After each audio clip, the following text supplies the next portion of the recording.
కొద్దిగా మౌనంగా వాక్యానికి మన అవకాశం ఏదో దేవుడు ఈ సమయంలో మనతో మాట్లాడినట్లు ప్రభు చేతికి అప్పగించుకుందాం. చిన్న ప్రార్థన చేసుకుందాం. ప్రార్థన. దేవా, నీవు అలనాడు మా పితరులతో మాట్లాడావు, ఇప్పుడు నీవు మాతో మాట్లాడే దేవుడివి. ఈ 3 దినాల ఉపవాస కూడికను నీ దాసులు ప్రభా బైబిల్ మిషన్ వధువు సంఘమునకు అవసరమైనటువంటి దేవా భక్తి విశ్వాస జీవితాలకు కావలసిన సిద్ధపాటు కూడికలను ఏర్పాటు చేశారు. ఈ కూడికల ద్వారా కొంతమంది మారు మనసు పొందాలి, కొన్ని ఆత్మలు రక్షించబడాలి నాయన. కృంగిన వారు లేవనెత్తబడాలి, తొట్టిల్లిన వారు మరలా లేచి నిలబడి బలము పొందుకోవాలి. అది నీ వలననే సాధ్యం.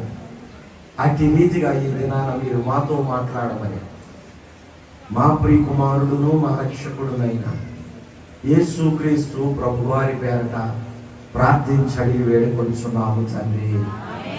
ఆమేన్. ప్రియులారా, దేవుని వాక్యంలోకి మనం వెళ్ళిపోదాం. త్వరగా కొన్ని మాటలు మనం ధ్యానం చేసుకుందాం. బైబిల్ ఉన్నటువంటి వారు మీ బైబిల్ నిర్గమాకాండము మరి సమయంలో ఉపవాసం కొరకు కొన్ని విషయాలు మనము ధ్యానం చేసుకుందాం. కాబట్టి ఈ వాక్యానికి మనకు కావలసినటువంటి సందర్భ సహితమైనటువంటి మాటలు నిర్గమాకాండము 34వ అధ్యాయము 28వ వచనాన్ని మనము చదువుకుందాం. చూడండి. అతడు 40 రేయింబవళ్ళు యెహోవాతో కూడా అక్కడ ఉండేను. చాలండి దేవుని బిడ్డలారా, ఇంతవరకు దేవుడు మనతో చక్కని సందేశాన్ని, మీరు రూపాంతరం చెందాలి, క్రీస్తు కలిగిన మనస్సు కలిగి ఉండాలని దేవుడు మనతో మాట్లాడాడు. 7 మనస్సులు. కాబట్టి బైబిల్ గ్రంథంలో చెప్పబడిన మాటల్లో కొన్ని వాక్యాలు మనం చూసాం. ఇప్పుడు ఉపవాస కూడికలకు, ఉపవాస భక్తి జీవితానికి కావలసిన కొన్ని మార్గదర్శకమైనటువంటి వాటిని దైవజనుడైన మోషే సిద్ధపాటు చేశాడు. ఏదైతే మోషే దేవుని యొక్క సన్నిధానంలో ఆయన చేశాడో, ఈ దినమున దేవుని బిడ్డలుగా మనము కూడా అతి బిడ్డలుగా మారాలని ప్రభువు ఆశపడుతున్నాడు. ఏమండి, నేను ఒక మాట జ్ఞాపకం చేసుకుంటా ఎప్పుడు కూడా. మరి దైవజనులు అమ్మగారు ఉపవాస కూడికలు అని అన్నప్పుడు నాకేం గుర్తు వస్తుందంటే, యేసు ప్రభు వారు కూడా 3 రోజులు ఉపవాస కూడికలు పెట్టారండి. పెట్టారా లేదా? పెట్టారు.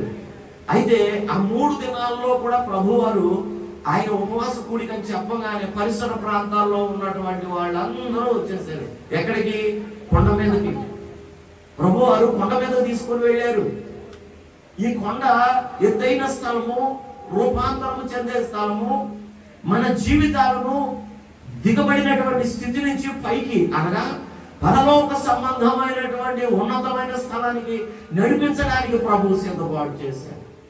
అలాగే ఈ 3 రోజులు కూడా చూడండి, మరి దేవుడు మనకు ఏర్పాటు చేశాడు. నేను మరి ముఖ్యంగా సంఘము, సంఘ బిడ్డల్లో ఉన్నటువంటి వారు, మరి మన వధువు సంఘానికి మరి కావలసిన మరి సంఘ బిడ్డలు, మరి సంఘములోని బిడ్డలు, ప్రతి ఒక్కరిని బట్టి ఈ వాక్యాన్ని ప్రభు పేరట మీరు అంగీకరించాలని ప్రభు పేరట నేను మనవి చేస్తున్నాను.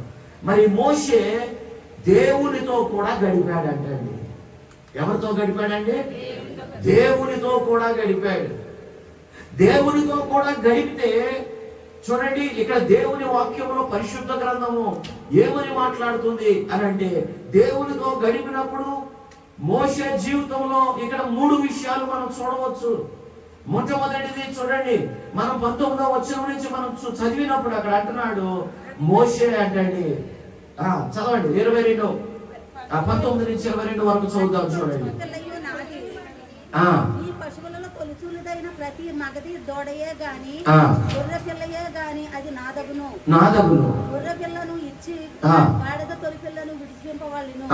దాని విమోచింపని ఎడల దాని మెడను విరగదీయవలెను. కుమారులలో ప్రతి తొలిచూలు వాని విడిపింపవలెను. నా సన్నిధిని వారు వట్టి చేతులతో కనబడవలెను. చాలండి. ఇక్కడ చూస్తే చూడండి, మొట్టమొదటిది దైవజనుడైన మోషే ఉపవాసము చేయుట వలన దేవుని సన్నిధానంలో మోషే ఏం చేశాడు తెలుసండి? మొట్టమొదటిది దేవుని నియమాలు తెలుసుకున్నాడు. ఈరోజు 3 దినముల కూడిక దేవుడు ఎందుకు సిద్ధపాటు చేశాడు? నువ్వు దేవుని నియమాలు తెలుసుకోవాలనేది దేవుని ఉద్దేశము. దేవుడు నిన్ను ఈ స్థలమునకు సిద్ధపాటు చేసి తీసుకొని వచ్చింది. దేవుని నియమాలు నువ్వు తెలుసుకున్న తర్వాత ఆ నియమముల చొప్పున నువ్వు నడవగలిగే బిడ్డగా ఉండాలి. రెండవదిగా చూద్దాం, చూడండి 23వ వచనం నుంచి చదువుదాం. నువ్వు దేవుని సన్నిధికి వెళ్ళినప్పుడు 23, 24 చదువుతాం చూడండి.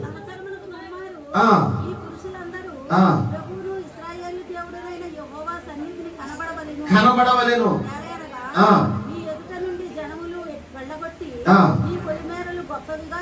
చేసేదను. చాలండి. రెండవదిగా మీరు దేవుని సన్నిధిలో కనపడాలి. ఏమంటే మొదటిది దేవుని నియమము, రెండవది దేవుని ఎదుట ప్రతి మనిషి నిలవబడి కనపడాలి. దేవుని ఎదుట నిలవబడగలిగిన శక్తి, అది సిద్ధపాటుకు దేవుడు 3 దినాలు దేవుడు మనకు ఏర్పాటు చేశాడు. మూడవదిగా అక్కడ అంటాడు చూడండి, మనం చూడగలిగినప్పుడు 11వ వచనం నుంచి అంటాడు, అక్కడ 11వ వచనం నుంచి 34వ అధ్యాయం 11, 12 వచనాలు.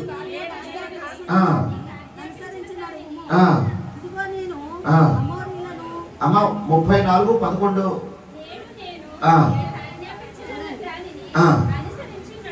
నడుము నేను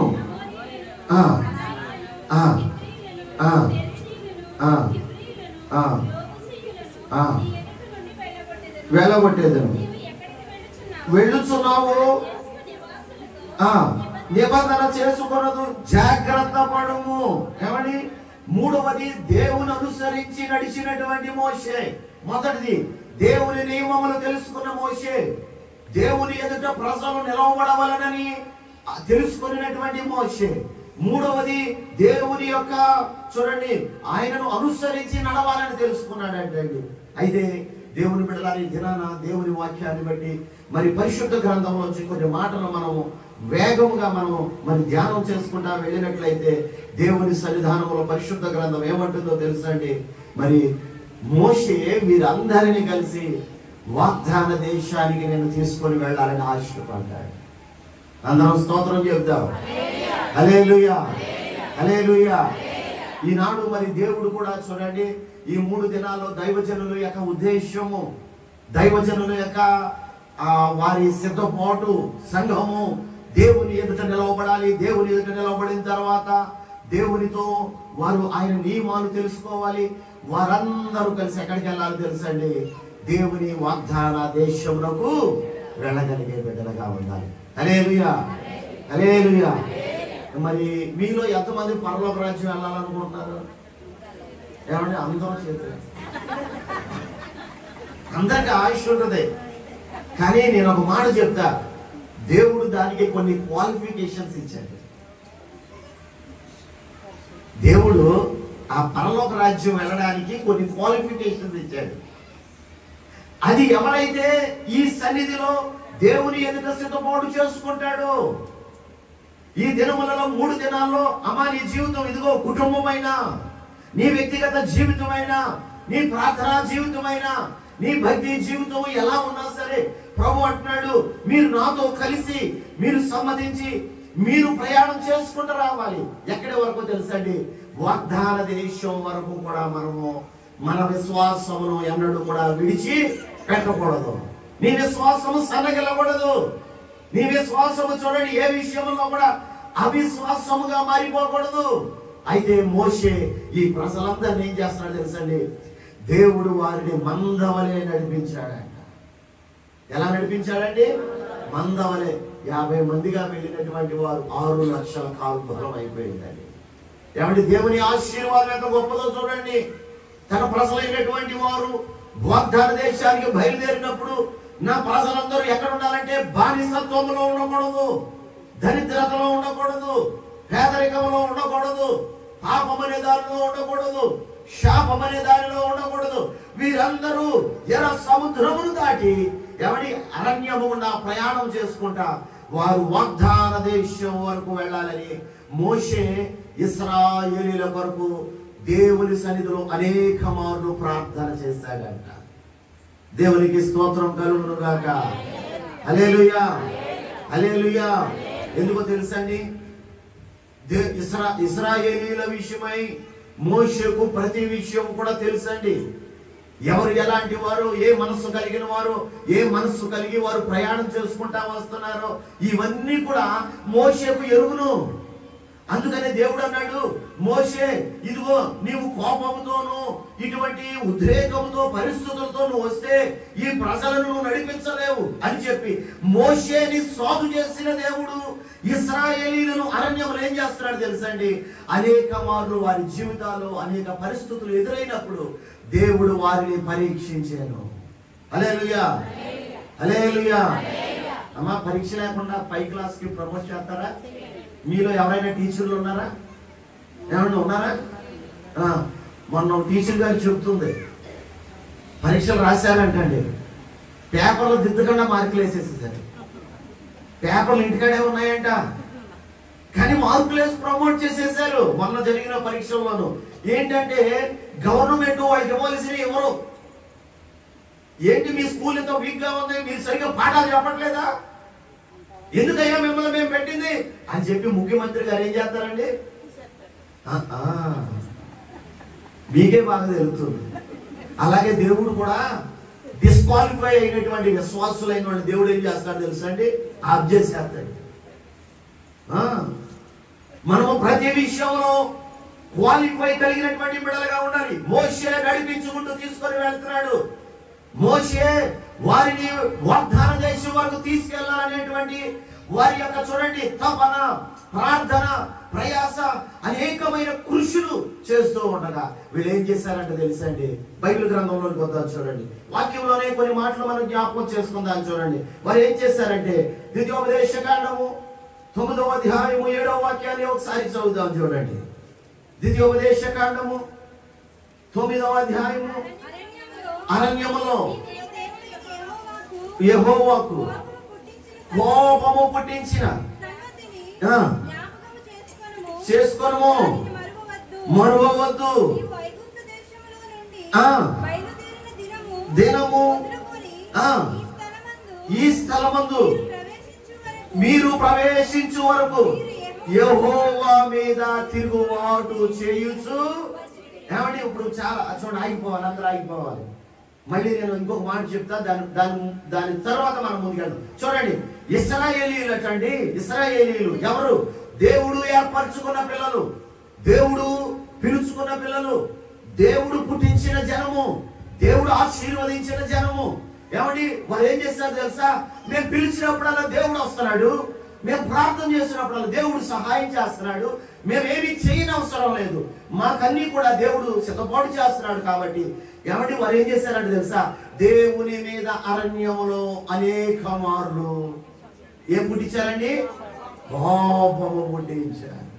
రెండవది ఎప్పుడండి, రెండవ మాటను చూడండి, రెండవ మాటను మనం చదువుదాం చూడండి. 78వ కీర్తన భాగంలో వద్దాం చూడండి. 78వ కీర్తన 40వ వచనాన్ని ఒకసారి చదువుదాం చూడండి.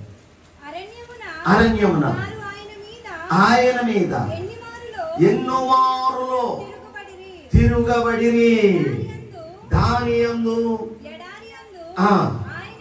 ఆయనను దుఃఖపెట్టిరి, మాటి మాటికి దేవుని శోధించిరి. చాలండి, ఇక్కడ ఆగిపోతాం. ఇక దేవుని బిడ్డలారా, ఈ 3 దినాల్లో దేవుడు చూడండి మనలను సిద్ధపాటు చేసుకోమంటున్నాడు. అంటే దాన్ని ఏమంటారంటే, రేపు మోషే చెప్పేవాడు, రేపు దేవుని సన్నిధిని నేను ఆయనను కలుసుకోవడానికి వెళ్తున్నాను, మీరందరూ పరిశుద్ధపరచుకోండి, స్నానాలు చేయండి, పరిశుద్ధమైన వస్త్రాలు వేసుకోండి, మీరు చక్కగా దేవుని సన్నిధిని కనబడడానికి సిద్ధపడరండి, అందరూ రావాలి అని సిద్ధపాటు చేసేవాడు. వీళ్ళు ఏం చేసేవారట, మోషే గారు ఇలాగే చెప్తా ఉంటాడు, ప్రతిసారి ఇలాగే చెప్తున్నాడు కదా, ఏమీ భయం లేదు అన్నటువంటి, భయము లేనటువంటి జనముగా మారిపోయారంటే ఇశ్రాయేలీయులు. ఈ రోజు దేవుని సేవకునిగా, దేవుని బిడ్డలారా, ప్రభువును బట్టి వాక్యం ద్వారా నీతో దేవుడు మాట్లాడేది ఏమిటో తెలుసా? దేవుడు నిన్ను అడుగుతున్నాడు, నీవు సంఘముగా చేయబడిన తర్వాత, సంఘములో దేవునికి నీవు ఉపయోగకరమైన ప్రయోజనకరమైన బిడ్డగా దేవుడు నిన్ను సిద్ధపాటు చేసిన తర్వాత, దేవుడు నీ జీవితాన్ని ఈ స్థలంలో ఏమండి నిన్ను రూపుదిద్దిన తర్వాత, నీ పరిస్థితులు మారిన తర్వాత, ఈ రోజు నువ్వు దేవుని దగ్గరకు వచ్చావు. నువ్వు ఏ మనసుతో దేవుని దగ్గరకు వస్తున్నావు? ఈరోజు దేవుడు నిన్ను అడుగుతున్నాడు, అమ్మా నిద్రపోకూడదు. నిద్ర వస్తుందా? నిద్ర వచ్చేవాళ్ళు నిలబడండి, నిద్రపోవాలి. నిద్ర వచ్చేవాళ్ళు ఏం చేయాలి? నిలబడాలి. నిలబడితే నిద్రపోవాలి. అందుకనే మాస్టర్లు స్కూల్లో చెప్తా ఉంటారు, స్టాండప్ ఆన్ ద బెంచ్. ఎందుకంటే ఆడు అలర చేస్తున్నాడు, ఆడికి ఎవరు అందకూడదు. ఏమండి, ఒక ఆవిడ ఇలాగే గుళ్ళోకి వచ్చి కూర్చొని లేట్గా వచ్చింది, వెనకాల భాగం కూర్చుంది, బాగానే వెళ్తుంది. వాక్యం గట్టిగా చెప్పారు. నా ముందు దైవజనులు చక్కగా చెప్పారండి, చాలా బాగా చెప్పారు. ఆ వాక్యం అంత వినేశారు, అయిపోయింది. రెండోసారి కూడా ఇలాగే నాకులాగే ఒక ఆయన లేచి నిలబడి దేవుని వాక్యం చెప్తుంటే ఏమంటే గోడ కానుకుని నోరు తెలుసుకుంటున్నా. కొంతమందికి అదో అలవాటు. ఏమండి, కొంతమంది టీవీ పెట్టి పడుకుంటారు. టీవీ పెట్టి ఆ టీవీ ఆడుతూనే ఉంటుంది, వీళ్ళు ఇద్దరులోకి వెళ్ళిపోతారు. చిన్నప్పుడు పిల్లల్ని తల్లులు ఆడిచి పడుకోబెట్టి వెళ్ళిపోయేవాడు ఉయ్యాలు. వీళ్ళకు కూడా కొన్ని అలవాట్లు. ఈ లోపులో అదిగోండి ఆ వైరు చూసారా, అలాంటి వైరు కూడా చిన్న సుంచాక ఎక్కడి నుంచి బయలుదేరిందో నెమ్మదిగా బయలుదేరి వచ్చింది. ఏమంటే బయలుదేరుతా ఉంటే ఈ గుళ్ళో వాక్యం చెప్తున్నాం, గట్టిగా అరుతున్నాడు సేవకుడు. అరుతుంటే ఆ భయానికి దానికి ఏమనిపించిందో ఏంటో తెలియదు, కానీ ఆ పైనుంచి చూడండి, పైనుంచి అటు ఇటు చూసి ఎటు వెళ్తాకి వీల్లేక అమాంతంగా దూకేసి. ఏమంటే ఆ అమ్మ ఏం చేస్తుంది? యేసయ్య చల్లని ఒడిలో అమ్మగారు వేసి పెట్టారా లేదా? ఏమంటే మన వేడికి అది పనిచేస్తుంది. ఆ వేడికి అది పనిచేస్తా. నేను ఒక మాట చెప్తా, భూమి మీద ఈరోజు ప్రతి ఇంట్లో ఏసీలు ఉంటాయి. అమ్మ ఉన్నాయి లేదా? ప్రతి ఇంట్లో ఏసీ. లేనోళ్ళు కూడా కొనేసుకుంటారు. రేపు నువ్వు పొరపాటున నరకంలోకి వెళ్తే ఈ టెంపరేచర్ కాదు, దీని మీద కొన్ని వేల సెంటీగ్రేడ్ డిగ్రీలు వేడి అక్కడ ఉంటుంది. నువ్వు ఎలా తట్టుకుంటావు చెప్పు. ఇక్కడే అమ్మగారు అసలు ఏమండి కరెంటు బిల్లు ఏదో మనం కడుతున్నట్టు. ఇంటికాడ ఫ్యాన్లు వేసుకోరండి కొంతమంది, చాలా పొదుపు. లైట్లు కూడా వేసుకోరండి, చీకటి పడ్డాక వేస్తారు. గుళ్ళోకి వచ్చి అమాంతంగా 8 ఉంటే 8 స్విచ్లు ఒకసారి వేస్తారు. ఏంటంటారు అది? జనం లేకపోయినా 8 స్విచ్లు వేస్తావు. వేస్తున్నారా లేదా? మీరు మంచివాడు, మీరు వేరు. ఎందుకంటే దేవుడికి భయపడతారు. అమ్మో మా సంగతి దేవుడికి తెలిస్తే దేవుడు ఊరుకుంటాడండి. అలాగే కొన్ని చోట్ల వరుసగా వేసేసి అన్నీ వేసేసి ఏమని కాళ్ళు చాపుకుని అట్లా పడుకుంది. ఆ ఎలికి నోట్లో పడి మరి ఆ తిప్పలో ఎట్లుంటాయి ఒకసారి చెప్పండి. అక్కడ ప్రార్థన ఆగిపోయింది. ఇది ఉపవాస ప్రార్థన, అది మామూలు ప్రార్థన. ఏమండి ఇలాగని చెప్తుంటే అది వెనకాల కూర్చున్న ఆ మగోళ్ళు లాంటి వాళ్ళు అంటున్నారంట, అయ్యగారు బాధపడుతున్నాడంట. ఎలాగో ఇప్పుడు ఆ ఎలికి ఎక్క తీయాలి? అదే ఎత్తి తీయాలి. ఏమంటే చెయ్యడతామా నోట్లో? చిచ్చి, ఎవరి వల్ల సాధ్యమైంది? ఎవరి వల్ల కాదు. ఆయన అన్నాడంటే వెనకాల ఉన్న ఆయన, అయ్యగారండి ఓ పిల్లుంటే ఎత్తకండి దాన్ని పంపిస్తామని. ఏమంటే ఎలికి ఎవరికి భయపడుతుంది? మరి ఇప్పుడు నేను పిల్లిని తీసుకురావాలా రేపు వచ్చా? సరే, దేవుని వాక్యంలోకి వచ్చేద్దాం. ఎవరు నిద్రపోకూడదో అందరం చక్కగా వాక్యంలో ముందుకెళ్ళిపోదాం. దేవుడు వారిని నడిపిస్తూ ఉంటుంటే పలుమార్లు వారు దేవునికి కోపము రేపేశారు. ఏమని మీకు తెలుసు, నేను చెప్తా. ఏది లంకాలక్ష్మి గారు ఎక్కడ ఉంది? అక్కడ ఉంది. అమ్మా ఒక్కోసారి నీకు మనసులో అనిపించకపోవచ్చు, నాకు అనిపిస్తా ఉంటది. ఈ మనిషిని రెచ్చగొట్టి అసలు వీడు ఎక్కడ చేస్తాడు? ఇన్ని మాటలో రెచ్చగొట్టి అసలు వీడు ఎక్కడ చేస్తాడు తెలుసు నీకు. అది పడదో ఆ మాటకే రెచ్చిపోతాడు అని అసలు. ఏమండి దగ్గరికి వెళ్ళి రెచ్చగొట్టి ఏమంటారు తెలుసా? నువ్వు మగడు అయితే చేయి.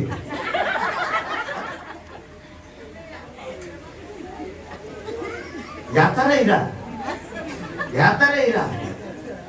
ఏమండి? దేవుని వాక్యం చెప్తుంది, అమ్మా నువ్వు ఒకప్పుడు దీనురాలుగా ఆత్మ దగ్గరికి వచ్చావు.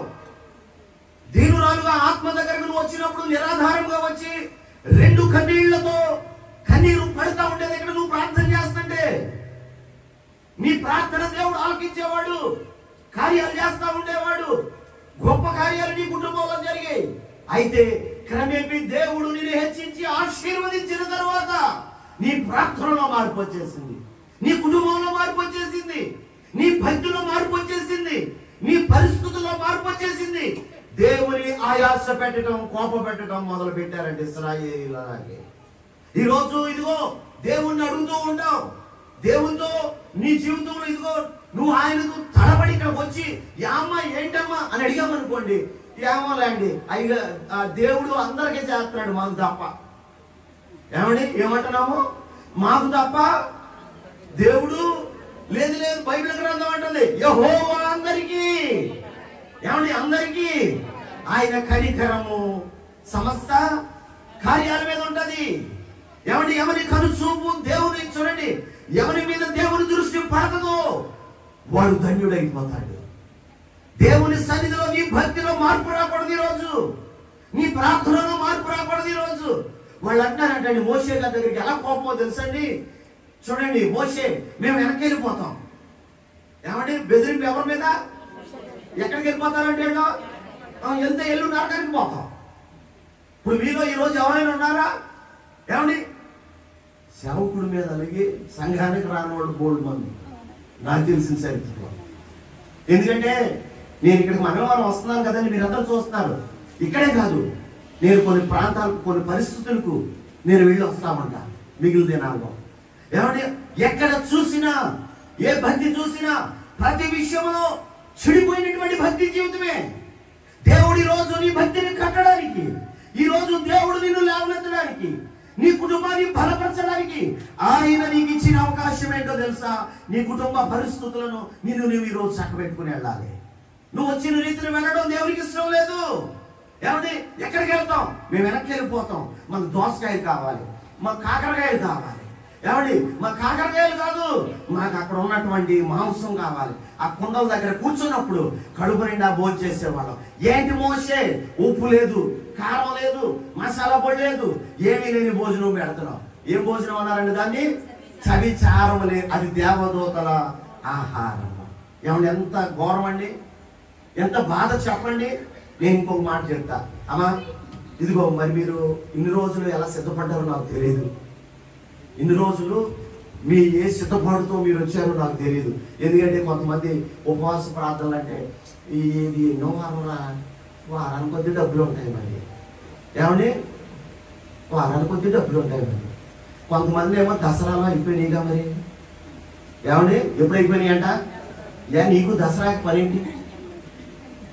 దేవుని బిడలారా, పౌలు గారు కొలస్సీ పత్రికలో చెప్తున్నాడు, మీ పండుగలు, మీ అమావాస్య దినాలు, మీ ఉత్సవాలు నాకు అసహ్యం, నాకు ఇష్టం లేదు. దేవుని బిడ్డలు ఏమి చేయాలో అదే చేయాలి. వీళ్ళు అంటున్నారు ఏమండి మేము వెనక్కి వెళ్తాం. ఈ రోజు చూడండి, ఒకవేళ నువ్వు దేవుని మందిరాన్ని మానేసి ఉపవాస కూటాలని చెప్పారని చెప్పి ఒకవేళ నువ్వు వచ్చావేమో ప్రయాసపడి, ఇంతకాలం మానేసి ఇప్పుడు వచ్చావేమో, దేవుని సన్నిధిలో నీ నియమక దినాన్ని పోగొట్టుకున్నావేమో. దేవుడు నీకు ఇక్కడ నియమము, దేవుడు నీకు ప్రార్థించమని ఒక స్థానం ఇచ్చాడు. దేవుడు ఇదిగో నిన్ను నిలబడమని చెప్పాడు. ఏమండి? నీ నియమానికి నువ్వు దేవుని సన్నిధిగా రావు. ఏమండి? దేవుని వాక్యాన్ని చదవు, ప్రార్థన చేయవు. ఏమండి? ఏం చెప్తూ ఉంటాం తెలుసా? ఆ కుటుంబమే నయ్యు కూతంతా బాగోపోయినా సరే ఏం చేస్తా తెలుసా అండి? చెమట్ల కారుకుంటా ఒంగు నొంగు దేవుని దగ్గరికి వచ్చేస్తుంది. ఏమండి? మనం అయితే ఇంటికాడికి కూర్చోండి ఏంటారంటే ఏమండి వచ్చి ఏమని చెప్తాను తెలుసా? అమ్మగారు ఒక మాట రెండు మాటలు ఎన్ని మాటలు అని చెప్పమంటారు. అసలు ఏది బాగోలేదు అమ్మగారు, ఏది బాగోలేదు అసలు అన్ని కూడా ఎక్కడికక్కడ గందరగోళంగానే ఉన్నాయి. అందుకని మంగళవారాలు రాలేకపోతున్నాను. నేను చెప్తున్నాను, దీనుడిగా వచ్చిన నీవు దేవుడు నిన్ను హెచ్చించాడు, సంఘములో హెచ్చించాడు, ఒక స్థానం ఇచ్చాడు, నీ ఉద్యోగంలో హెచ్చించాడు, నీకు ఆశీర్వాదం ఇచ్చాడు, చేతి పనిని ఫలింప చేశాడు, నిన్ను బలపరిచాడు. నిన్ను వృద్ధి చేసిన తరువాత ఎవరిని మోషే ఏమంటాడు తెలుసా? ఇదిగో ఒకవేళ నీవు గనక నీ మనస్సు మదించి నీ దేవుడైన యెహోవాను నువ్వు మర్చిపోతే, ఏమండి మనసు మోషే గారు కఠినంగా మాట్లాడుతున్నాడు అండి, అక్కడ కోపంతో మాట్లాడుతున్నాడు. నీ మనస్సు ఏమైపోతే, మన మనస్సు చెడిపోకూడదు. ఈ రోజు ఇదిగో దేవుని సంఘానికి వచ్చినటువంటి దేవుని బిడ్డగా ప్రభువుని బట్టి నీతో నేను చెప్పేది ఏంటో తెలుసా? నువ్వు వెనక్కి తిరుగుతున్నావేమో, వెనకకు చిరగటం దైవ చిత్తం కాదు, అది నీకు క్షేమం కాదు. ఎందుకు తెలుసా అండి? వెనకకు తిరిగినటువంటి లోతు భార్య ఏమైందండి? ఉపశమమే కాదమ్మా, దేవుని కృపను అంతే అయిపోయింది. నెమ్మదిగా మన జీవితం ఏమైందో తెలుసా? భక్తి జీవితం క్షీణించిపోతుంది. మీరు ఒక కప్పం తీసుకోండి, కొద్దిగా గోరువెచ్చని నేలలో వేయండి, అది ఏం చేద్దాయి? వెంటనే ఏమన్నా ఏం చేద్దాయి? ఎగురిపోతుంది. అదే సైతాన్ గాడు ఏం చేస్తాడు తెలుసండి? దేవుని మరిచి దేవుని విడిచి తిరిగే బిడ్డలనే నెమ్మదిగా కప్పను పట్టుకొచ్చి చన్నీళ్లు వేస్తాడు, కూలింగ్ వాటర్లో పెడతాడు. కూలింగ్ వాటర్లో పెట్టి కొంచెం సేపు ఆగిన తర్వాత స్టవ్ వెలిగించి సిమ్లో పెడతాడు. సిమ్లో పెట్టాక ఏమండి ఈ కూలింగ్ అంతా పోయి బుడకలు వస్తూ ఉంటాయి చూసారా? బుడకలు వస్తున్నప్పుడు అది కాళ్ళు కదులుతూ ఉంటుంది. ఏమన్నా కదులుతుందా కదులుదా? స్లోగా అది టెంపరేచర్ పెరుగుతూ ఉంటుంది. నీ భక్తి జీవితం కూడా అంతే.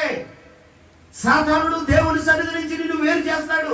నువ్వేదో సమస్యను పట్టుకుని వెళ్ళిపోతావు, నువ్వేదో చల్లబడిపోతావు, నీ భక్తి జీవితం పాడు చేసుకుంటావు. దేవుని సన్నిధికి ఆదివారం రాలేవు, సోమవారం రాలేవు, మంగళవారం రాలేవు, శుక్రవారం కూడా దేవుని సన్నిధికి నువ్వు రాలేవు. కారణం ఏంటో తెలుసా?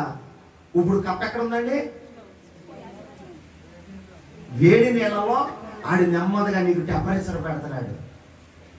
అందుకని అంటాడు నువ్వు చల్లగానైనా లేవు. ఏమంటే ఏ రూపంలో ఉంది? ఇప్పుడు అందరూ అదే కదండి.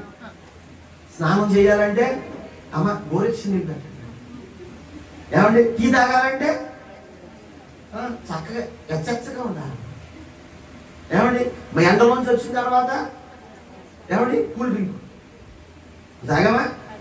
మిమ్మల్ని చల్లబరుతాకి చూసారు. అసలు దేవుని ప్రణాళిక చూడండి.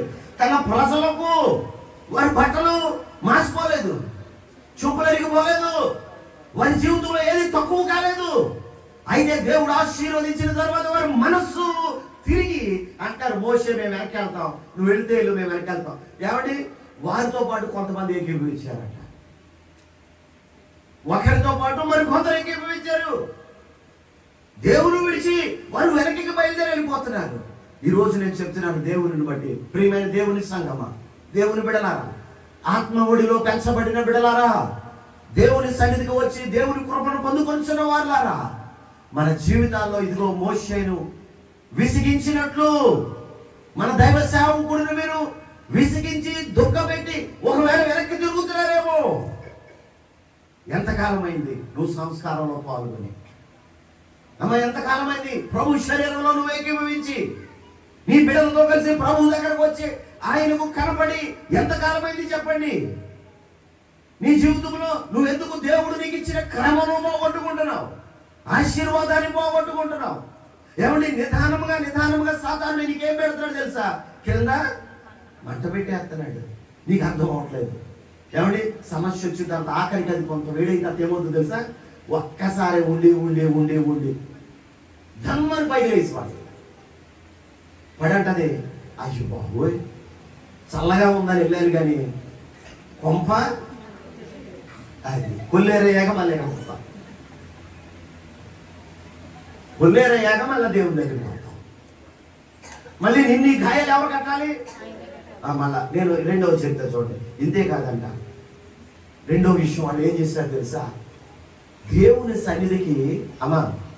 సన్నిధికి వస్తూ ఆయనకు ఇచ్చు విషయంలోనూ అర్పణల విషయంలో నిర్లక్ష్యం చేయడం మొదలుపెట్టారు. రెండోది ఒకటే వెనక తిరుగుతామన్నారు, రెండోది దేవునికి ఇచ్చు విషయంలో, అర్పణల విషయంలో దేవుని ఏం చేశారు తెలుసా అండి? ఏమంటే ఏం చేశారు? నిర్లక్ష్యం చేశారు. నేను చెప్పే ఇందాక ఏమని, ఏమండి అయ్యో డబ్బులన్నీ దసరాకే అయిపోయింది, డబ్బులన్నీ ఎవరికి పెట్టారండి? పిల్లోడు ఫీజు కట్టేసామండి. ఏమంటే నువ్వు ఫస్ట్ ప్రయారిటీకి ముందు పెట్టేస్తున్నావు. పిఎల్ఐ కట్టాలి, 3-4 బుక్కులు ఉంటాయి. ఏమంటే ఒక్కొక్కడు వస్తూ ఉంటారు, 3-4 బుక్కులు పెట్టుకొస్తూ ఉంటారు నెల నెలకి. ఎక్కడికి? పోస్ట్ ఆఫీస్కి పట్టుకొచ్చి లైన్లో నిలబడి ఏమండి అక్కడ ముద్రించుకుని డబ్బులు కట్టుకుని ఆ బుక్కులు జాగ్రత్త పెట్టుకుని వెళ్తా ఉంటారు. ఎందుకో తెలుసా? మరలా తిరిగి వస్తాయనే, ఏమండి వస్తాయనే ఇక్కడికి వస్తాం. ప్రభువా నీకేదో ఇవ్వాలని ఉంది, ఏమీ ఇవ్వలేకపోతున్నాను, నా దగ్గర ఏమి ఉండలేదయ్యా, నన్ను ఏం చేయమంటావు చెప్పు, నువ్వు ఆశీర్వదిస్తే. ఇప్పుడు ఇంకేం ఆశ వచ్చిందల్లా ఎక్కడ పెట్టావు చెప్పు, ఎక్కడ పెట్టావు చెప్పు. అమ్మా లక్ష్మి గారు ప్రతి నెల ఇదిగో ఆయన మున్సిపాలిటీలో పనిచేస్తాడు. ప్రతి నెల 5వ తారీఖుని 3వ తారీఖుని జీతం వస్తుంది. జీతం వస్తే భార్య ఆ రోజు శుభ్రంగా స్నానం చేయించి, ఈరోజు జీతానికి వెళ్తున్నావు కదా రెవెన్యూ స్టాంపులు తీసుకో. ఇప్పుడు లేదు, అప్పుడు ఉండేది. రెవెన్యూ స్టాంపులు తీసుకెళ్ళాలండి. తీసుకెళ్ళి నువ్వు పెట్టి సంతకం పెట్టి డబ్బులు తీసుకున్నాక సైకిల్ ఎక్కి త్వరగా ఇంటికి వచ్చాయి. ఆయన జీతం అప్పట్లో 10,000. ఏమంటే 10,000 అంటే మాట్లాడుకుంటారా? అప్పట్లో 10,000 అంటే మాట్లాడుకుంటారా? ఏమంటే బోల్డ్ అంత డబ్బు, 100 కాగితం తీస్తే బోల్డ్ కూరగాయలు, బోల్డ్ అని పాలు, బోల్డ్ అని బట్టలు, బోల్డ్ అని సరుకులు, కూరగాయ కిరాణా సరుకులు అన్నీ వచ్చేసాయి. ఇక ఈ లోపల సగం డబ్బులు మిగిలినాయి, సగం కట్ట అలాగే ఉండిపోయేది. అలాంటి వాడు ఒక రోజు అంటే ఏం చేశాడు తెలుసా? డబ్బులు తీసుకున్నాడు. ప్రతి నెల ఇలాగే చెప్తుంది కదా అని చెప్పి ఈ నెల చెప్పినట్టు మనం వినకూడదని డబ్బులు తీసుకున్నాడంట. ఏమండి డబ్బులు తీసుకుని జీతం తీసుకుని 10,000 కట్ట కదా, అందులో ఒక 100 కాగితం తీసి శుభ్రంగా తాగాడంట. అసలు 100 అవసరంలా. అప్పట్లో ఆయన తాగింది 50 రూపాయలు తలకెక్కేసింది అంతే. అమ్మా 10,000లో 100 కాగితం తీశాడు. ఇంకెన్ని ఉంటాయి? 9,900 ఉన్నాయి. 950 రూపాయలు. ఏమండి తాగిన తర్వాత పడుకున్న తర్వాత ఏమండి అక్కడ పడుకుని కడుపు కొడుతున్నాడంట. ఎవరిని? లారీనా ఇంకేమన్నాడు? ఆ పెంట కుప్పలో పడ్డాడు సైకిల్ వేసుకుని. ఆ పెంట కుప్పలో పిలుతున్నాడంట, లక్ష్మి తలుపు తీయి అంటాడంట.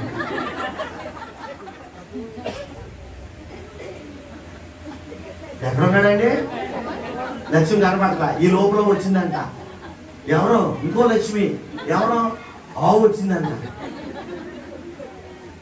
ఏమా మరి మన ఊర్లో ఆవులు వాల్పోస్టులు తింటా లేదో నాకు తెలియదు. మా ఏరియాలో ఏమండి దానికి జిగురు అంటుతారు కదా, ఆ జిగురు కోసం ఏం చేస్తాయంటే వాల్పోస్టులు పీక్కులు తినేసి, ఇదంటే ఆ లక్ష్మి నీకు ఇచ్చేస్తున్నాను, ఇది నీకు ఇచ్చేస్తున్నాను అని చెప్పి ఇక్కడ నుంచి తీసి దాని నోట్లో పెట్టాడంట. ఏమంటే లక్ష్మి మొత్తం తినేసి.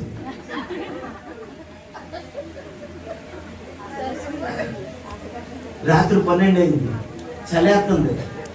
అమ్మ రాత్రి 12 అయింది, చలేస్తుంది. లేచాడు, అటు ఇటు చూసుకున్నాడు, ఒళ్ళంతా పేడ, సైకిల్ పక్కన పడింది. ఏమండి ఇంటికి నెమ్మదిగా తొక్కుకుంటా నడిపించుకుంటా వచ్చేసాడు. వచ్చేసేసి ఏం చేశాడు తెలుసండి? తలుపు పడుతున్నాడు. భార్య తలుపు తీసింది. ఇదేంటయ్యా ఈ రూపం, ఈ అవతారం? మాట్లాడతా. ఏమండి మాట్లాడలేదు. కొద్ది నీళ్ళు పెట్టింది, స్నానం చేశాడు, పడుకున్నాడు. తెల్లారి అడుగుతుంది. ఎందుకంటే అప్పుడు అడగకూడదు. అప్పుడు అడిగితే ఆయన ఏయో చెప్తాడు, అది ఎవరికి అర్థం అవ్వదు. ఉదయాన్ని అడుగుతుంది, అయ్యా నేను ఇక్కడ చూసా నిక్కర్లో డబ్బులు, నీ చొక్కాలో చూసా చొక్కాలో డబ్బులు అంటే ఏం చేశావు? రాత్రి నీకే ఇచ్చాను కదా లక్ష్మి. అమ్మా ఈరోజు దేవుని బిడ్డలుగా 3 రోజులు దేవుని సన్నిధిలో ఇక్కడ దేవుడు జరిపించే సభలుగా దేవుడు సిద్ధపాటు చేసి నేను పిలిస్తే నీ ధనాన్ని ఎక్కడ దాచుకొని వచ్చాను, నీ డబ్బుని ఎక్కడ డిపాజిట్ చేసి వచ్చాను, ఎవరి కొరకు ఏ అందనాలు కట్టించాలని చెప్పి నీ జీవితంలో ఏ పరిస్థితుల కొరకు ఒట్టి చేతులతో ఈ స్థలంకి వచ్చి రిక్తులుగా వచ్చారు, దీవించమని అడగడానికి వచ్చావు. హేతువు లేకుండా దేవుడు దీవించడం సాధ్యము. గాలి నిమిత్తం వాడు సుడి గాలిని వస్తున్నాడు.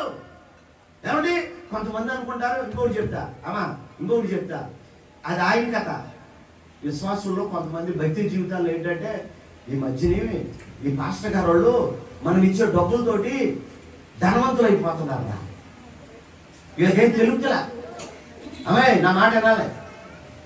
ఈ మధ్యని విశ్వాసుల జీవితాల్లో ఏమండి మనుషుల హృదయాల్లో ఆలోచనలు ఏమండి దేవుడి సన్నిధికి రాలేకపోవటము, దేవుడి దగ్గర నిలబడలేకపోవటము, మనం ఇచ్చే డబ్బుతో వీళ్ళేమైపోతున్నారు, ఏమైపోతున్నారు.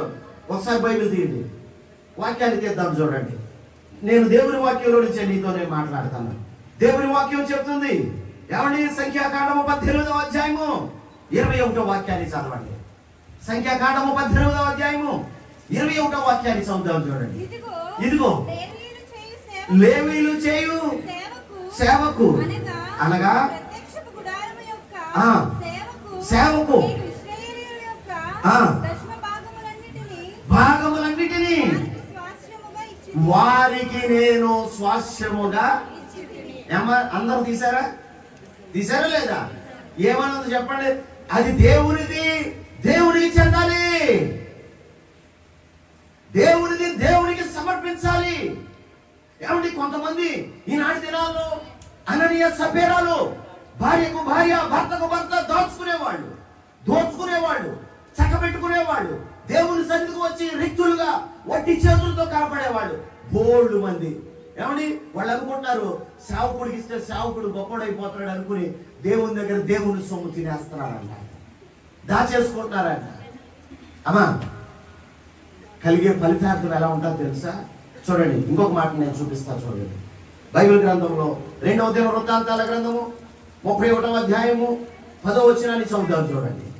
2వ దినవృత్తాంతాల గ్రంథము 31:10. యెహోవా మందిరంలోనికి తెచ్చుట మొదలుపెట్టినది మొదలుకొని మేము సమృద్ధిగా భోజనము చేసినను చాలా మిగులుచున్నది. అందరం స్తోత్రం చెప్దాం. అందరూ చెప్పాలి హల్లెలూయా, హల్లెలూయా. నాకు వెనకాల వాళ్ళు వినపడతా, వెనకాల వాళ్ళు వినపడతా. నాకు మీరు నోరు తెరవాలి. ఎందుకంటే బైబిల్ గ్రంథం చెప్తుంది, దేవుని స్తుతించేవాడు రక్షణ మార్గాన్ని సిద్ధపాటు. నువ్వు మాట్లాడకుండా నోట్లో బెల్లం అట్టగే ఉన్నావు అనుకో, దేవుడు నీతో డీల్ చేయడు. ఈరోజు ఇదిగో అమ్మా, దేవుడు నీ జీవితాన్ని నింపి పంపి నిన్ను పోషించి దీవించి నీకు ఆశీర్వాదం కలగ చేయడానికి సిద్ధపాటు చేస్తున్న సమయం. నువ్వు ఒట్టి చేతులతో వెళ్ళడం దేవునికి ఇష్టం లేదు. ఈరోజు ఖాళీగా వచ్చావేమో, దేవుని చేత నింపబడిన ఆశీర్వాదం పొందుకుని వెళ్ళాలి. అక్కడ భక్తుడు చెప్తున్నాడు, జనులు దేవుని మందిరంలోనికి ఏమంటే ఏం తీసుకొస్తున్నారు? మరి మీరు తెస్తున్నారా? అలా తెస్తున్నారా? నేను చెప్తా, ఇగో 100 మంది ఉంటారు, ఎంత ఉన్నా సరే మనిషికి 10 రూపాయలే. మధ్యన బిళ్ళ వచ్చేసి 10 రూపాయలు బిళ్ళ. ఏమండి, అమ్మ చిల్లర ముక్కలు మార్చేస్తుంది. ఇది నీకురా, ఇది నీకురా, ఈ కాగితం మీ నాన్న. ఏమండి, గట్టిగా పట్టుకుంటాడు ఆ 10 కాగితాలే. ఎంత గట్టిగా పట్టుకుంటాడంటే అంత గట్టిగా పట్టుకుంటాడు. యాకోబు ఆ రాత్రి దేవుని పట్టుకున్నట్టు, ఇక నేను నీకు ఇచ్చేస్తున్నాను, ఉన్నదంతా నీకే అన్నట్టుగా దేవునికి ఇచ్చేసినట్టు. ఏమండి, వేసి వెళ్తున్నాం కానీ అమ్మా, సమృద్ధిగా భోజనం ఉంటుందా ఇంట్లో? నీ ఇంట్లో సమృద్ధిగా భోజనం ఉంటుందా? నీ బిడ్డలకు సిద్ధపాటు చేస్తున్నావా? నీ ఇంట్లో ఆహారం ఉంటుందా? నీ ఇంట్లో వస్త్రం ఉంటుందా? నీ ఇంట్లో ఆరోగ్యం ఉంటుందా? నీ భర్తకు నీకు సమాధానం ఉంటుందా? నీ కుటుంబంలో ఎందుకు బిడ్డలతో నీకు వైరాలు? ఎందుకు ఈ పరిస్థితులు? కారణం ఏంటో తెలుసా? నువ్వు దేవుని సన్నిధిలో విత్తవలసినది, నాటవలసినటువంటిది. సొలొమోను గారు అంటాడు, వెదచల్లి ఏరుకోవాలి. దేవుని మందిరములో ఏరుకునే బిడ్డలుగా ఉండాలి. నువ్వు ఎప్పుడైతే దేవునికి సమృద్ధిగా ఇవ్వగలిగే తల్లిగా, దేవుని బిడ్డగా, దేవుని సంఘంలో ఉంటావో, నేను అనుకుంటున్నాను నేను చాలా విషయాలు ఇదిగో ఈ బలిపీఠం దగ్గర ఇక్కడే నేర్చుకున్నాను. నాది చాలా చిన్న సేవ, చాలా తక్కువ డబ్బులతో మా సంఘంలో క్రిస్మస్లు కానీ కొత్త సంవత్సరాలు కానీ ఏది జరుపుకోవాలన్న భయం వేసేది. ఎందుకంటే అక్కడ ఉన్న పిల్లలు, అక్కడ ఉన్నటువంటి కుటుంబాలు అందరూ కష్టపడే కష్టజీవులు, రెక్కలాడితే అంతే వాళ్ళ పరిస్థితి. ఏమండి, ఇక్కడ నేను నేర్చుకున్నాను, దేవుడు ఇక్కడ నేర్పాడు. నాకు ఏం నేర్పాడు తెలుసా? దేవునికి పెట్టుట, దేవునికి ఇచ్చుట, దేవునిని మహిమపరుచుట అనే దేవుడు నేర్పించాడు. ఈరోజు ఏం జరుగుతుందో తెలుసా అండి? నా జీవితంలో నేను విస్తారముగా పోయడానికి దేవుడు నాకు సహాయం చేస్తాడు. దేవునికి మహిమ కలుగును గాక. హల్లెలూయా. నీ జీవితంలో ఇదిగో ఈ అనుభవాన్ని నువ్వు ఇక్కడ నేర్చుకోవచ్చు. నీ దేవుని సన్నిధిలో నువ్వు నేర్చుకుని వెళ్ళొచ్చు. ఎందుకు నీ కుటుంబ జీవితంలో ఆ కరువు అనేది నీకు కలుగుతుంది? ఎందుకు ఈ దరిద్రత, ఈ పేదరికం అనేది నీ జీవితంలో కలుగుతుంది? ఇంకొక మాట నేను చెప్తాను, అయ్యగారితో నేనేం మాట్లాడలేదు. నేను ఈ విషయాలు కూడా నాకు అర్థం కాదు, ఎందుకంటే సేవకుడిగా నాకు తెలిసిపోద్ది. మీరు మరి ఇందాక అడిగాను కదా, ఈ సభ ప్రారంభించినప్పుడు నిన్నటి దినాల మీరే మనసుతో వచ్చారు నాకు తెలదు. సేవకుడికైతే ఒక నెల నుంచి నిద్ర ఉండదు. ఈ 3 రాత్రుల కొరకు, ఈ 3 దినాల కొరకు ఒక నెల నుంచి దైవ సేవకుడు నిద్రపోవడం. బోర్లింగా పడుకునే ప్రార్థన చేస్తాడో, కూర్చునే ప్రార్థన చేస్తాడో, నుంచునే ప్రార్థన చేస్తాడో, ఏమండి దేనిని చేత్తో పట్టుకొని ప్రభు దగ్గరకు పట్టుకెళ్ళి ప్రభువా ఇదిగో అని అడుగుతాడు. అది సేవకుడికి దేవుడికి అర్థమైంది తప్ప సామాన్యుడికి అర్థం కాదు. ఇదే మాట పేతురు గారు చెప్తున్నాడు 5వ అధ్యాయం లోకాసు వార్తలో. ఏలినవాడా, రాత్రి అంతా నేను ప్రయాసపడ్డాను. ఏమండి, దైవజనుడు రాత్రి అంతా ప్రయాసపడి నీ కోసం ఎన్ని ప్రార్థనలు చేయించావు? నీ బిడ్డల కొరకు ఎన్ని ప్రార్థనలు చేయించావు చెప్పు. నీ కోడల కొరకు ఎన్ని రాత్రులు ప్రార్థన చేశారు చెప్పు. ఇన్ని రాత్రుల ప్రయాసం నీ జీవితంలో నీకు కృతజ్ఞత భావం అనేది ఉంది అసలు? దేవుని సన్నిధిలో ఆశీర్వాదం కావాలంటాం, ఆశీర్వాదం తర్వాత ఆశీర్వాదం అని అంటాం. ఏమంటే అవసరమైతే ప్రభువా నాకు అర్థమైంది ఏంటో తెలుసా, ఎక్కగా అడుగుతారు తెలుసా, ప్రభువా అవసరమైతే అమ్మగారు లాంటి ఇల్లే నాకు కావాలి, అక్కడికి వచ్చేస్తావు నువ్వు. మీరు మీ మనసును, మీ హృదయాలు దేవుడికి తెలియని అనుకోవద్దు. నేను ఒక సేవకుడిగా మీతో మాట్లాడేది ఏమిటంటే, నీ హృదయాన్ని దేవుడు ఈరోజు కడుగుతున్నాడు, నీ పరిస్థితిని ఆయన చూస్తున్నాడు. ఏమండి, అలాగిస్తే తప్ప నేను నీకు ఇవ్వను ప్రభా.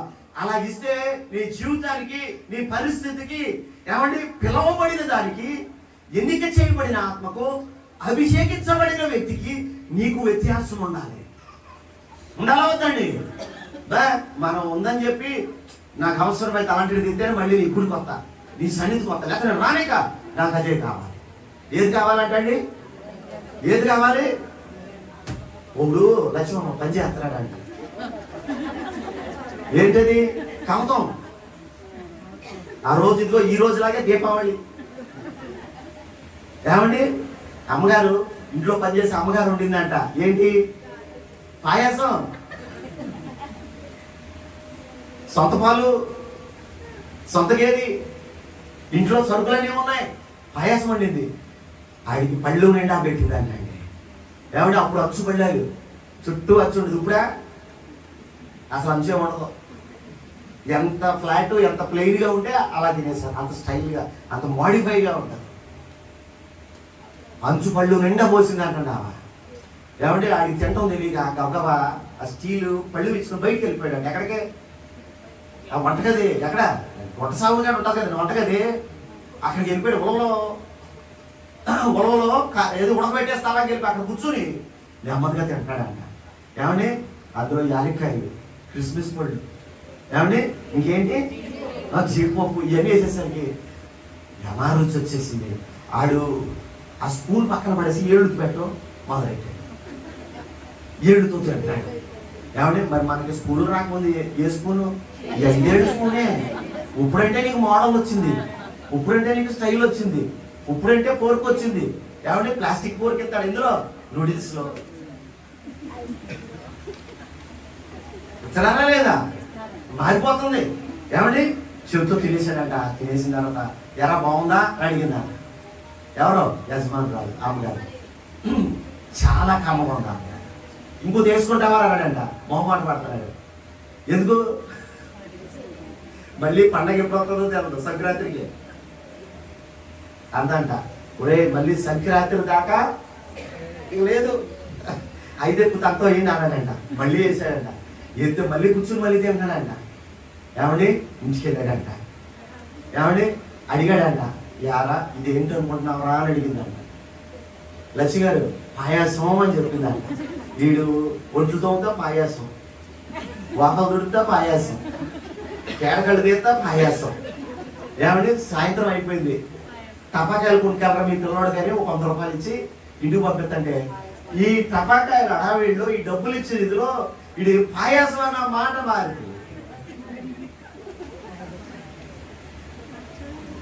ఇంటికి వెళ్ళిన తర్వాత ముందు అడిగాడంట. అది వండు పెట్టు అన్నాడంట. అంటది ఏమనంతే కదండి. నాకు ఒక ఆమె ఉంటది, మా ఊళ్ళని 2 చెవులు ఇట పెట్టి గుంజులు తీట. ఏమంటే స్కూల్లో మ్యాథ్స్ కూడా పనిచేయదు. షిఫ్ట్ అంటే షిఫ్ట్, స్టాండ్ అంటే బోర్లంగా పడుకోమంటే. దేవునికి స్తోత్రం. లేదండి డిసిప్లిన్ ఉండాలి. డిసిప్లిన్ ఉండాలొద్దా? అది లేకపోతే మాట రాదు. అవసరత.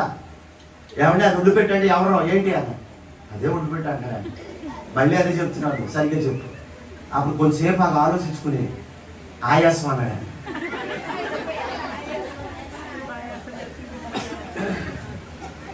ఏమండి మీకు ఆయాసం అంటే మీరు ఊహించుకోవాలి. అలాగని చెప్పి కొట్టుకాడికి వెళ్ళి అవన్నీ తెస్తాను చెప్పింది కదండి అమ్మగారు, చెప్పింది కదా. ఇందులో ఏమి వేస్తారంటే పాలు, సగ్గుబియ్యం అన్ని కొనుక్కొత్త వెళ్తాను. ఆయాసం ఉండి అక్కడంట. ఒరే నా మొగడ ఆయాసం అంటారా, నువ్వు సరిగ్గా చెప్పు. చెప్పాలా వద్దా? ఎందుకంటే ఆయన మతిమరిపోడు, బ్రతపోడు కాబట్టి ఏం చేశాడండి? ఏం చేశాడు? పాయాసాన్ని ఆయాసంగా మర్చిపోయాడు. ఈరోజు నేను చెప్తున్నా, ఆదివారం నీకు గుర్తుందా? ఆదివారం గుడికి రావాలి నీకు తెలుసా? ఏ వారం ఏ క్రమం చేయాలో తెలుసా? ఎప్పుడు తెల్లసీర కట్టుకోవాలో తెలుసా? ఎప్పుడు సంస్కారం ఉంటుందో తెలుసా? నువ్వు ఆయాసంగా మారిపోతున్నావు, ప్రయాసపడుతున్నావు. కుటుంబ జీవితంలో సమస్యలు, కొదువులు, కొరతలతో నీ జీవితంలో నువ్వు ఎన్నో సమస్యలతో నువ్వు బాధపడుతున్నావు. చూడండి ఒక మాట చదువుతాం. సామెతల గ్రంథము 20వ అధ్యాయము. అమ్మ నా మాటలు ఉన్నాయో లేదో చూడండి. నేను చివరి తీసుకొచ్చేస్తున్నాను. 20-25 చదువుతాం చూడండి. కలుగును పోడు పక్షపాతము చూపుట మంచిది కాదు. అమ్మా 20-25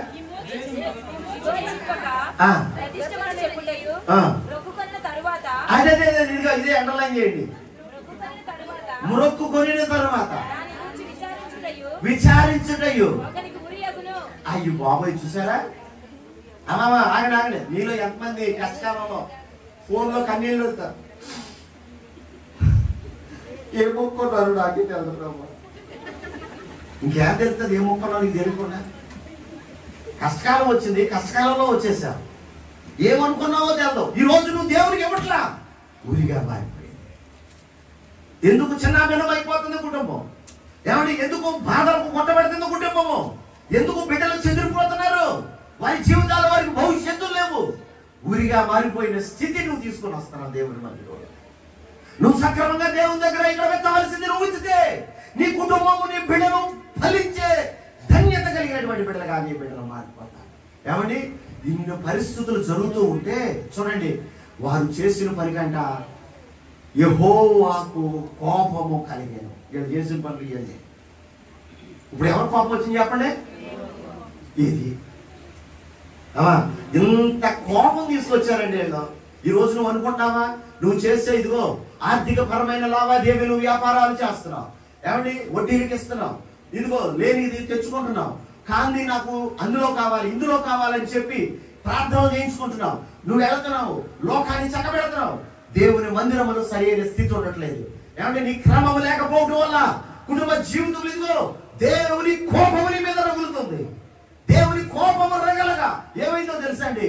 దేవుడు అంటున్నాడు, మోషే ఈ ప్రజలని నేను ఏం చేస్తా? చూడండి వాక్యంలో ఉందో ఒకసారి చదువుదాం, చూడండి నిర్గమకాండము 32:10. ఇందాక మనం చదివినట్టున్నాం. నా కోపము అమ్మా మండును, నిన్ను గొప్ప జనముగా నేను చేసేదనని మోషేతో చెప్పగా. చాలు అమ్మా.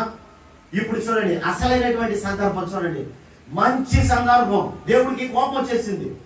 ఇప్పుడు దేవుని కోపం ఎవరు చల్లారుస్తారు చెప్పండి? ఎవరు చల్లారుస్తారు? యాజకుడు, సేవకుడు చల్లార్చాలి. మళ్ళీ నీ కొరకు సేవకుడిని మోకాలు వేయాలి.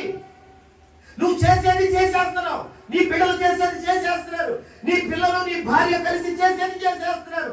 దేవుని కోపం రగులుతుంది. సేవకుడు ఇక్కడ ఏం చేస్తున్నాడు తెలుసా? దేవుని సన్నిధిలో నీ పక్షమును నిలవబడి మరలా దేవుని కోపము అది చల్లారే వరకు నీ మీద ఆశీర్వాదం రాదన్న సంగతిలో మర్చిపోవద్దు. దేవుడు అంటాడు, మోషే ఈ జనాన్ని నేను తీసివేస్తా. అమ్మా, ఈరోజు నువ్వు ఈ స్థితికి వచ్చావంటే, ఈరోజు ఈ సంవత్సరం 2025 ఈ ఉపవాస కూడికల్లో 2వ రోజు ఇక్కడికి వచ్చాము అని అంటే నీ కోసం ఆత్మ ఎన్నిసార్లు విజ్ఞాపన చేసి వచ్చిందో ఒకసారి ఆలోచించి. నీకోసం దేవుని సేవకుడు ఎన్నిసార్లు ఈ స్థలంలో దుఃఖంతో నీ కోసం ప్రార్థన చేశాడో. అయ్యా, పలానా బిడ్డ రావట్లేదు, ఆయాసపడతాం, పలానా వ్యక్తి పలానా పరిస్థితుల్లో ఉంటుందని ఎన్నిసార్లు ప్రార్థన చేస్తే నువ్వు ఇక్కడికి వచ్చావు ఒకసారి ఆలోచించు. దేవుడు అంటాడు, నాకు నీతి కలిగిన జనం కావాలి. ఈ ప్రజలతో 6 లక్షల మందిని తీసేస్తా. ఏమండి? మోషే అంటాడు, లేదు ప్రభువా, అవసరమైతే నా పేరు నువ్వు జీవ గ్రంథంలోకి తీసేయి. నా వెనక వస్తున్న నా ప్రజలు ఆశీర్వదించబడాలి. నా ప్రజలు కష్టాల్లో పడకూడదు, నా ప్రజలు నష్టాల్లో పడకూడదు, నా ప్రజలు కరువులో పడకూడదు, నా ప్రజలు దీవెన పొందిన ప్రజలుగా ఉండాలి, నా ప్రజలు ఎప్పుడు కూడా ఉన్నతమైన స్థితికి వెళ్ళాలి. ఇది తండ్రి యొక్క ఉద్దేశంతో ఈ స్థలంలోకి నేను పిలిచి మోషే వలె నీ కొరకు ఆయన ఇక్కడ విజ్ఞాపన చేస్తున్నాడని మర్చిపోవద్దు. ఈరోజు నువ్వు బ్రతుకున్నావంటే, నీకు ఆయుష్ ఉందంటే, అమ్మా, దేవుడు మర్చిపోతే దేవుడు ఏ స్థితిలో మనం మర్చిపోతాడో తరువాత క్షణాలు మనకి కాదు, మన జీవితాలు మనకి కాదు, మన పరిస్థితులు మనవి కాదు. ఈరోజు దేవుడు నీకు సజీవులుగా నేను తీసుకొని వచ్చాడు. నువ్వు నీ కుటుంబానికి చేరుతున్నావు, నీ కలిగిన ఆస్తిని సమకూర్చున్నావు, ఇళ్ళు కడుతున్నావు, పెళ్లిళ్ళు చేస్తున్నావు, ఏమంటే పేరెంటకాలు చేస్తున్నావు. ఎక్కడ ఏది తగిలితే దాన్ని పరిగెత్తుకుని వెళ్ళిపోతున్నావు. దేవుని మాటలో అట్లా యెహోవా కోపము రగులు కొనగా మోషే అడ్డుపడి వారి కొరకు కన్నీరు విడిచి ప్రార్థన. నేను అదే చెప్తున్నాను. దేవుని బట్టి దేవుని బిడ్డలారా, ఆత్మ నీ కోసం చేస్తున్న విజ్ఞాపన ఈ స్థలంలో నీ కోసం కన్నీరు కాచి, అయ్యా ఆ బిడ్డను భయంకర మరణకరమైన స్థితి నుంచి విడిపించాలి. ఈ ప్రజలు, ఈ సంఘం నియమించబడాలి. నా వెనక వచ్చేవాడు వధువు, పరలోకములో పెళ్లి కుమార్తెగా అలంకరించబడిన వధువు సంఘములో వారు సభ్యులుగా నిలబడాలనేది దేవుని అభిష్టం. మరి ఎంత దాచుకుని వచ్చావు చెప్పు? నువ్వు ఎన్నిసార్లు తిరుగుబాటు చేస్తావు చెప్పు? ఎన్నిసార్లు సేవకుడి మీద ఆయాసపరిచావు చెప్పు? నీ జీవితంలో ఇదిగో చేస్తున్న క్రియలను బట్టి దావీదు చూడండి, దావీదు తన జీవితంలో ఏం చేశాడు తెలుసండి? అంటాడు, దేవా నా జీవితంలో ఇదిగో నేను నీ కొరకు సమస్తాన్ని విడిచిపెట్టి నీ కొరకు ఒక గొప్ప మందిరాన్ని కడతాను. లేదు లేదు దావీదు, ఇది నీ వశంలో, నీ వశంలో. ఆయనకి ఇష్టం లేని వాడితో దేవుడు ఖండించుకోడు. నువ్వు అనుకుంటున్నావేమో నేను ఏదైనా చేయగలను అని. దేవుడు అట్టి స్థితిలో మన జీవితాలను నడిపించడు. ఈ రోజు నేను చెప్తున్నా, దేవుని సేవకుడిగా నీతో మాట్లాడుతున్నాను. దేవుని సేవకుడిగా నీ పక్షాన నిలబడి ఆత్మ విజ్ఞాపన చేసిన విజ్ఞాపనను బట్టి నువ్వు సజీవురాలుగా బ్రతికి బట్టగట్టి ఎక్కడికి వచ్చావు. లేకపోతే ఎప్పుడో నువ్వు మృతుల లోకంలోకి వెళ్ళిపోవలసిన దాన్ని ఆలోచించండి. మోషే అడ్డుపడ్డాడు. ఏమంటే కోపం దేవునికి రేగింది. ఆఖరిగా వారి జీవితాలను చూడండి, మోషే ఏం చేశాడు తెలుసా? వారిని ఆశీర్వదించే వరకు మోషే విడిచి ఆఖరికి చూడండి, మోషే వాగ్దాన దేశం వెళ్ళడానికి చూడండి ఏమైపోయాడు, వెనకడుగు వేసేసాడు. ఎవరి కొరకు? ఆ ప్రజల కొరకే, మీ కొరకే.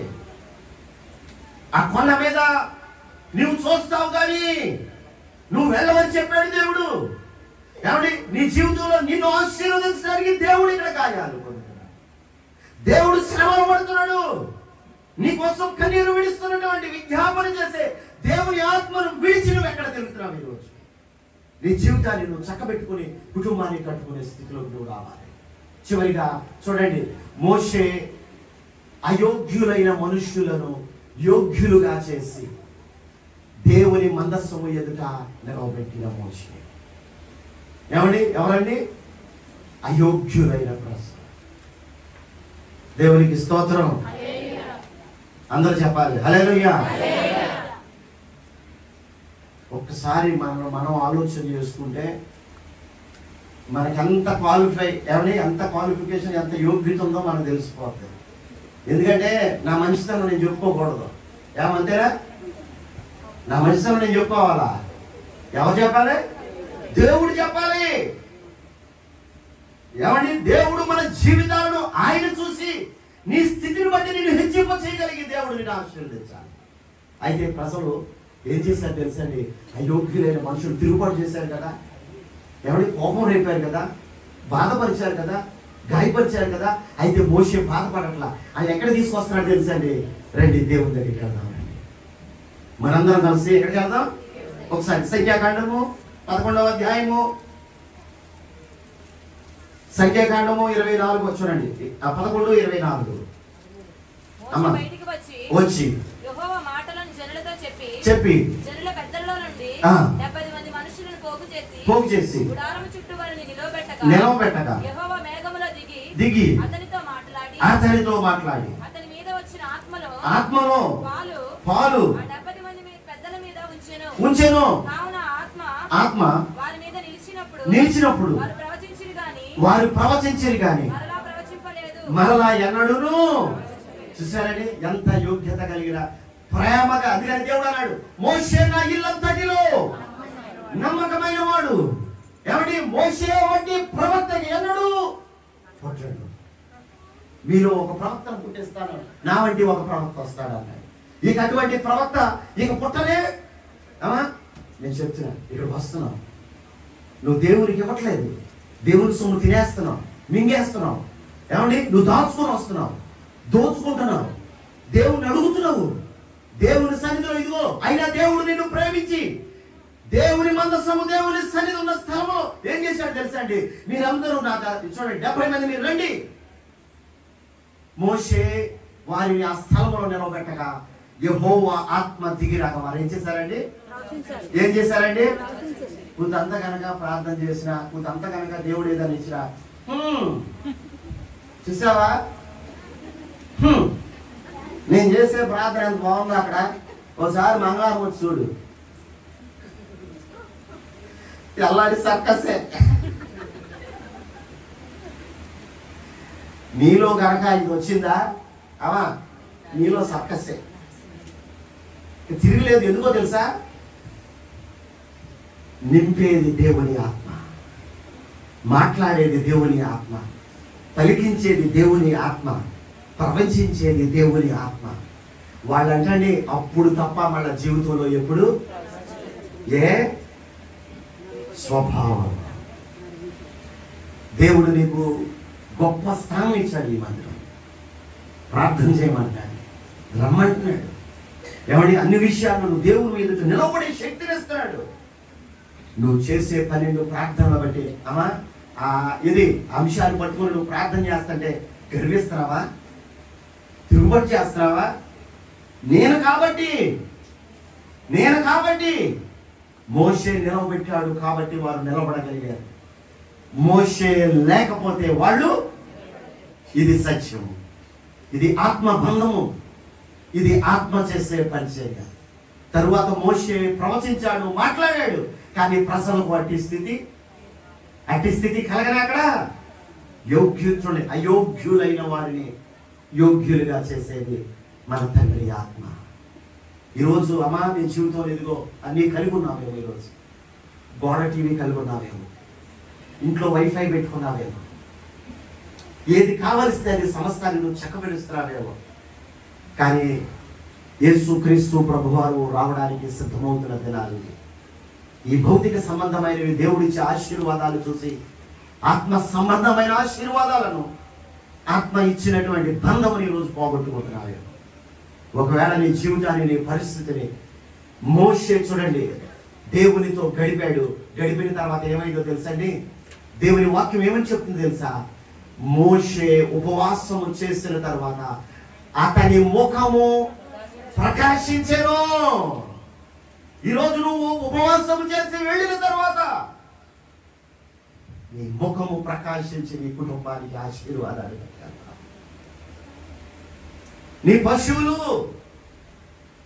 నీ వ్యవసాయము, నీ బిడ్డలు, వారి ఉద్యోగాలు, వారి పరిస్థితులు ఆశీర్వాదకరంగా దేవుడు చేయడానికి ఈరోజు దేవుడు మోషే ముఖము ప్రకాశింప చేశాడు.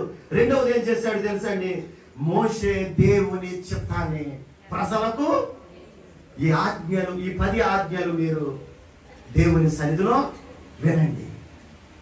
ఉపవాసం చేసిన తర్వాత మోషే తెలుసుకున్నది, ఈ ఆజ్ఞలు మీకు తెచ్చాను అమ్మా. దేవుని కట్టడలు నీ పిల్లలకు బోధించాలి, దేవుని న్యాయ విధులు నీ పిల్లలకు బోధించాలి. దేవుని సన్నిధిలో నువ్వు నిలబడి నీ పిల్లల కొరకు, నీ పసి పిల్లల ప్రాణము కొరకు రేయి మొదటి జామున లేచి కన్నీరు విడిచి ప్రార్థన చేయాలి. దేవుడు అప్పుడు నీ కుటుంబాన్ని వర్ధిల్ల చేస్తాడు. మూడవదిగా మోషే తన ప్రజలైనటువంటి వారికి ఏం చేశాడు తెలుసా అండి?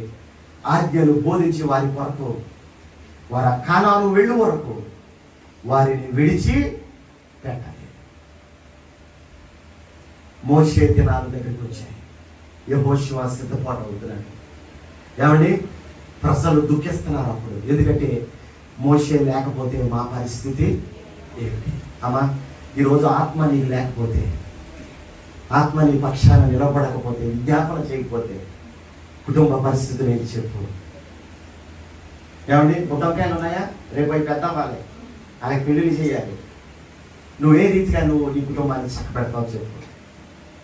నీ కుటుంబ జీవితాన్ని ఇదిగో అన్ని కాపీ కొడుతున్నావా? నీ జీవితంలో అంతా కాపీ పట్టారా? ఏమండి? ఏదైనా సరే నీ జీవితంలో దైవ చిత్తాన్ని నువ్వు పట్టుకునేటువంటి స్థితి నీ జీవితంలో ఉందా? మోషే తన ప్రజలకు దేవుని న్యాయ విధులు నేర్పించి పిస్కా కొండ మీద ప్రభువుతో ఏకమైపోయాడు. ఆ ప్రజలను యెహోషువకు అప్పగించాడు.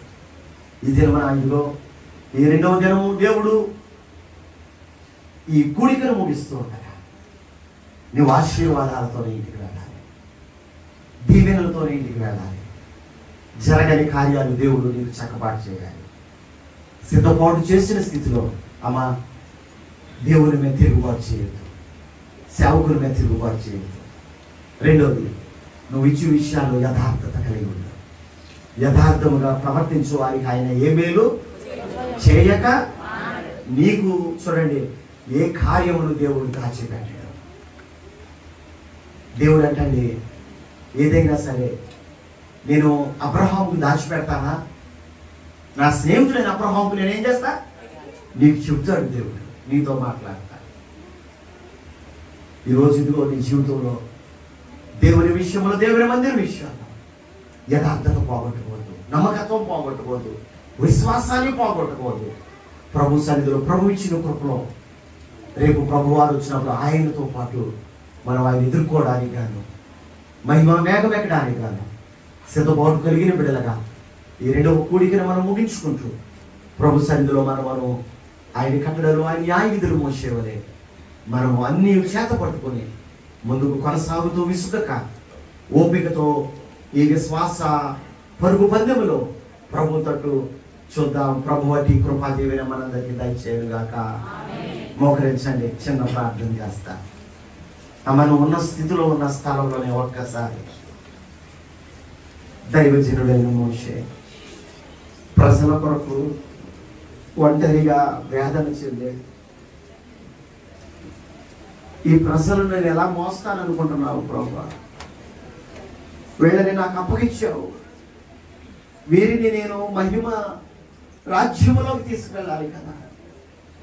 ఈ ప్రజలైనటువంటి వారు ఎంతో విసిగిస్తున్నారు, బాధ పెడుతున్నారు, కష్టాలు శ్రమలు పట్టుకొస్తున్నారు, ఏది కలిగినా ఆత్మ మీదకు తీసుకొస్తున్నారు. ప్రతి విషయంలో వారికి వారుగా వారి పరిస్థితులు చక్కబెట్టేసుకుంటున్నారు. దేవునికి చెప్పడం లేదు.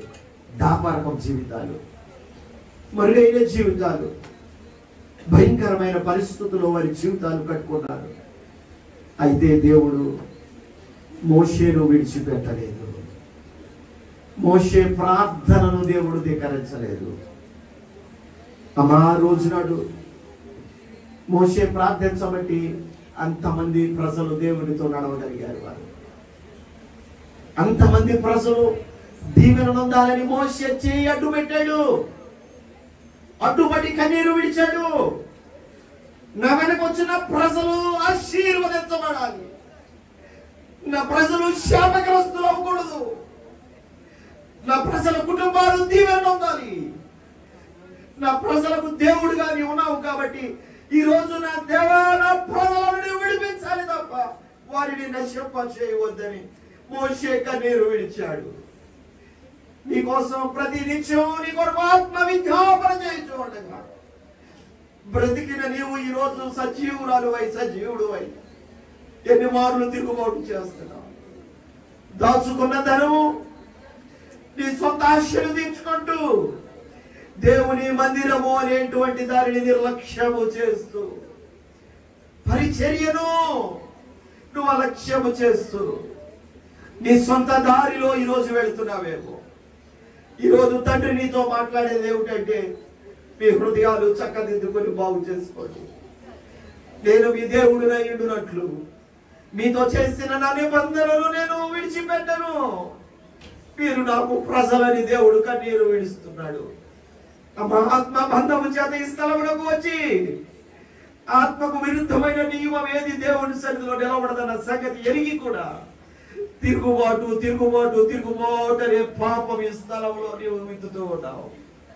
నీ తిరుగుబాటు పాపమును బట్టి ఇదిగో కలుగుతున్న శ్రమ కష్టము ఆత్మకు గాయములు కలిగిన స్థితిలో ఆత్మ విడిచిపెట్టబడుతుంది. ఆత్మ మీదకు భగవాడు వస్తున్నాడు, ఆత్మ మీదకు దాడి చేస్తున్నాడు. ఆత్మ ఏ పాపము చేయలేదు, ఆత్మ ఏ నష్టము ఏ కీడు చేయలేదు. ఇది మన పాపము, మన శాపమే. నీ బిడ్డలు చేసిన పాపాలు మరి నడిచిన త్రోవలే. ఈ రోజు ఆత్మ పట్టబడి కన్నీరు విడిచి శ్రమల పాలై ఒంటరిగా వేధించబడుతుంది. దేవా నీకు వందనాలు తండ్రి. మాకిచ్చిన ఆత్మను బట్టి మోషే నిలవబడి అయోగ్యులైన మనుషులను యోగ్యులుగా నిలవబెట్టి ప్రవచించే శక్తినిచ్చావు తండ్రి. మా జీవితాల్లో మేము అయోగ్యులమే. ఈ రోజు మేము యోగ్యులుగా ఉన్నాము అంటే ఇది నీ కృప, నీ క్షేమము, నీ సమాధానము, నీ ఆశీర్వాదమే తండ్రి. మాదేది ఇక్కడ ఈ స్థలంలో మాదేది లేదు ప్రభువా. కేవలం రిక్తులుగా వచ్చిన వారము, మమ్మల్ని జ్ఞాపకం చేసుకున్నందుకు వందనాలు. కూడి వచ్చిన బిడ్డలను సంఘమును దీవించండి, సంఘమును పరిచర్యను ఆశీర్వదించండి. ఎంతమంది నరులు ఒక్కటైనప్పటికీ దేవా వారు ద్వారములు మూసినప్పటికీ వారి జీవితాల్లో నీకు చెందవలసినది వారు దేవా వారి స్వాధీనము చేసుకున్నప్పటికీ నీ పరలోక నిధులను తెరవమని ప్రార్థన చేస్తున్నాము. పరలోక ఆశీర్వాదాలు బిడ్డలకు పంపమని అడుగుతున్నాము. ఇక్కడ ఈ 3 దినములలో బిడ్డలకు ఏది కొరతలు రాకూడదు, కరువులు రాకూడదు, సమస్యలు రాకూడదు, బిడ్డలు నిరాశతో వెళ్ళకూడదు. ఏడంతల ఆత్మశక్తితో ఆత్మనిచ్చిన నా తండ్రి, ఏ ఆత్మను వెలిగించబడినటువంటి శక్తి కలిగిన ఆత్మగా ప్రవచించబడుచున్న ఆత్మను బట్టి ఆత్మను లేవనెత్తి ఆత్మను బలపరిచి ఆత్మ విజ్ఞాపనని జ్ఞాపకము చేసుకొని ఏడంతల ఆత్మ శక్తితో ఈ స్థలమును మోషేకిచ్చిన మహిమ, మోషేకిచ్చినటువంటి ఆశీర్వాదము, మోషేకిచ్చిన నమ్మకత్వము, మోషేకిచ్చిన నిబంధన మందసమును ఈ స్థలములో స్థిరపరిచిన నా తండ్రి, దీవించిన నా తండ్రి, బలపరిచిన నా తండ్రి, ఆశీర్వదిస్తున్న నా తండ్రి, సంఘమును వర్ధిల్ల చేయగలిగిన శక్తి కలిగిన దేవా, 7 ఆత్మల చేత 7 దీపముల మధ్య నిలబడి మీరు దీవెన నొందినటువంటి జనముగా ఈ ప్రజలను అధిక జనముగా ఆశీర్వదించమని వేడుకొనుచున్నాము.